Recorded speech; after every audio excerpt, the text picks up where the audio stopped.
반갑습니다. 돈 되는 정보를 극비리에 전해드리는 틈새투자정보센터 대표 배성철입니다. 요즘 한참 이슈가 되고 있는 ISA에 대한 얘기를 오늘은 좀 해볼까 하고요.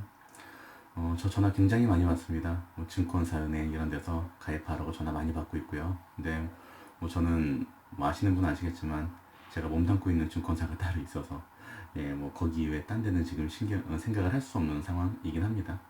근데 왜 그렇게 ISA가 지금 사람들한테 이슈가 되는지, 그리고 어떤 장단점이 있는지, 요거 동영상 하나만 딱 끝날 수 있게 아주 간단하게 정리해 드리도록 할게요. 왜 이렇게 사람들이 열광하느냐. 과거에 재형저축도 나오고, 그리고 소장 펀드도 나오고 여러 가지가 있었잖아요. 거기에는 그렇게 많이 신경 쓰는 것 같지 않더니 도대체 왜 이제 와서 이렇게 난리냐. 한마디로 얘기해서 이건데요. 딱 두 가지 이유가 있습니다. 첫 번째는 한 군데만 거래가 가능해요. 한 군데 금융사만. 은행, 증권사 중에 한 군데만 선택할 수 있습니다. 은행 하나, 증권사 하나가 아니고요. 은행하고 증권사 통틀어서 하나만 선택을 할 수가 있어요. 왜냐면 이게 두 번째 이유인데요. 은행하고 증권사가 전부 다 같은 상품을, 동일한 상품을 취급할 수 있게 전부 다 열어놨습니다. 예. 그래서 다 동일한 상품을 취급할 수 있는데 은행 증권사를 같이 거기다 열어놓으니까 은행 증권사 중에 하나밖에 택할 수가 없는 거고요. 그래서 지금 굉장히 경쟁이 치열한 상황인 겁니다.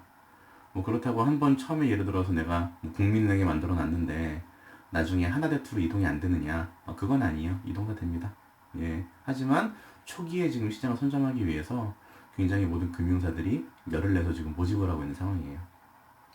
자, 그럼 ISA의 장점은 뭐냐? 도대체 고객이 얻어가는 게 뭐가 있길래 이렇게 난리냐? 결론은 딱 한 가지. 세금 혜택을 주겠다는 겁니다. 예.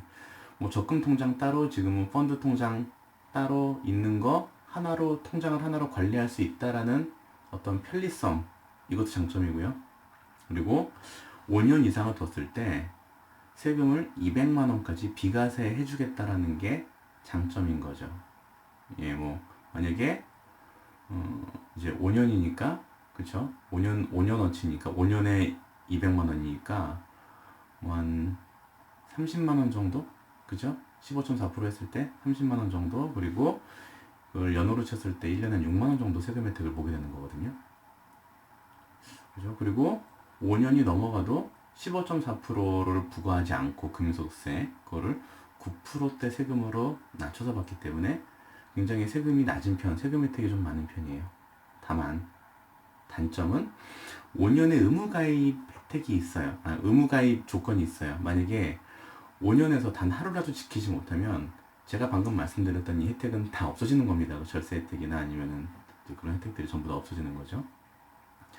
그리고 이 안에는 일임형과 그 다음에 그 신탁형 두 가지 상품이 있고요. 신탁형의 경우는 그냥 말 그대로 내 맘대로 하겠다는 거예요. 내가 펀드 사고, 내가 적금 들고, 내가 운영하면서 이 펀드도 했다, 저 펀드도 했다가 이제 하겠다라는 거가 신탁형. 그리고 일임형 같은 경우는 너네 회사가 나를 좀 도와줘. 은행이나 증권사 너네가 투자에 대해서 많이 알고 있으니까 나를 좀 도와줘. 예, 그래서 내가 운영할 수 있는 권리를 일종의 그러니까 자문을 받는 형태인 거죠. 그러니까 내가 운영할 수 있는 권리를 고객에게 일임해줬다라고 보시면 돼요. 그래서 이제 그거는 일임형이라고 부르는 거고요. 간단하게 말씀드리면 어찌 보면 일임형이라기보다는 자문형에 좀 더 가까운 건데, 모델 포트폴리오를 제시해주고 그리고 선택은 고객이 하게 하는, 결국 현행법상 일임형이 됐든 신탁형이 됐든 그냥 그 랩에 넣지 않는 이상, 랩이나 펀드에 넣지 않는 이상 증권사나 은행이 자기네가 알아서 운영할 수는 없어요. 근데 그러면 어쨌든 고객이 운영을 해야 되는 건데, 신탁형은 말 그대로 그냥 내 맘대로 운영을 하는 거고, 그리고 일임형은 조금 조언을 받는 정도로 보시면 될 것 같네요. 예. 그럼 은행이나 증권사 어디가 낫냐? 예, 사실 상관없을 것 같아요, 별로. 그리고 신탁형의 경우는 사실은 내가 다 알아서 하는 거기 때문에 어디서 해도 상관이 없고요. 그리고 내가 코치가 필요한 경우에는 이제 일임형으로 가셔야 되는데, 그럼 아무래도 은행보다는 증권사가 조금 낫겠죠. 자, 근데 사실 저는 이 ISA 계좌에 대해서 좀 부정적인 생각을 갖고 있어요. 왜냐면 이 ISA 계좌는 수수료가 있어요. 수수료. 그래서 계좌에 있는 돈 전액에 대해서 0.5%의 수수료를 매년 뗍니다.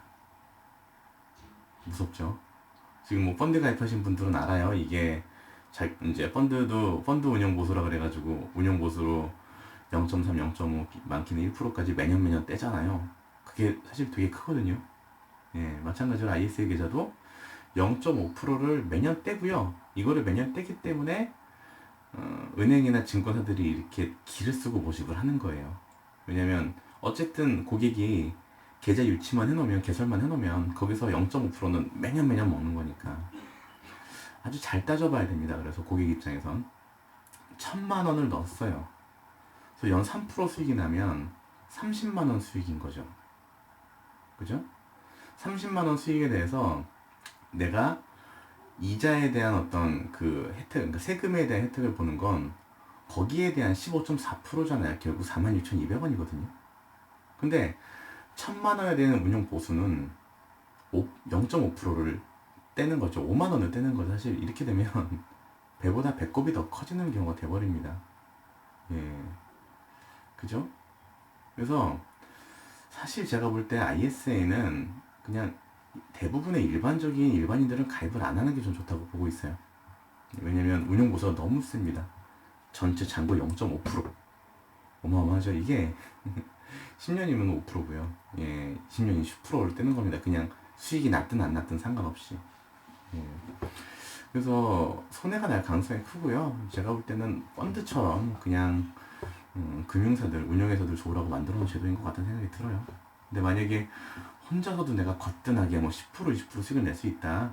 뭐 이제 아까 말씀드렸던 어떤 신탁형으로 해서 내가 10%, 20% 수익을 충분히 혼자 낼 수 있다 하시는 분들은 이거 하셔도 괜찮아요. 세금 혜택이 있으니까.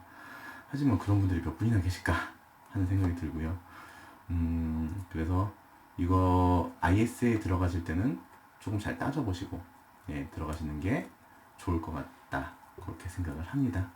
예, 이번 시간 3분 넘어갔네요. 벌써 시간이. 예, 8분이 돼버렸는데 예, 3분 경제 브리핑을 여기서 마치도록 할게요. 감사합니다.